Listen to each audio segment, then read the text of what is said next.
Do you want to hear about the one time when YouTube saved my life? I'm being dramatic here, but sort of also not.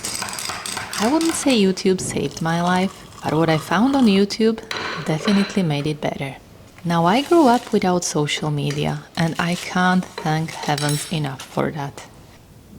I don't even want to imagine what life could have turned into if I had gone through the most fragile period of my life, constantly bombarded with images and videos of people losing weight and dieting online, and pushing it to an extreme and promoting being skinny as a solution for all your life's problems. Fortunately, I'm old enough to have been spared. All I had was the TV and the Bravo magazine. For me, being skinny was a competition between me and myself. Thinking back, this was a major blessing. Even now, after I've come really far when it comes to body image and self-worth, I find some online spaces extremely triggering, with Instagram being the prime example. I downloaded it, I tried it, I absolutely hated it. The type of content perfectly tailored to make you feel inadequate and lame. And the comment section, it sort of seems like a training space for high school bullies or something. Not cool, if you ask me. The big question is, had there been Instagram when I was 13, would I have had the same opinion?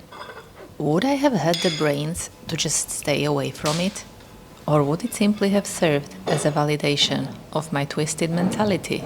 The one that had me in a tight chokehold for years, even without social media. The one that had me firmly convinced that being fat is the single worst thing that can happen to you. I guess we'll never know, because fortunately I lived chronically offline, and maybe that's the reason why once I started consuming online content, I found exactly that kind of content that I needed to get better. Maybe at this point I had been miserable for long enough to understand that if restricting, starving myself, and being as slim as possible didn't make me happy yet, it probably never would. At this point, I had spent years feeling like an alien. I saw people around me just being normal around food, and with what seemed like a completely normal body image. In hindsight, I do realize there must have been so many girls like me, restricting and binging. It's just that no one talked about it. There is so much shame related to being this way that it would rarely cross your mind in your teenage years to share with your friends or with anyone really. And this is where YouTube stepped in for me.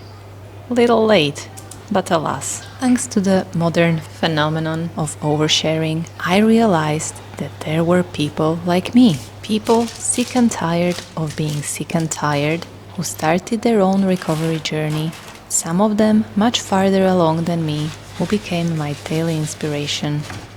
The community I never had. I will forever be thankful to these girls and young women who were brave enough to share something so very intimate with the whole world. And ultimately, that's the reason why I'm here. As long as there's space for another person to tell you that you need to be skinny to be happy or healthy, I insist that there is space for another person to tell you that this is a lie.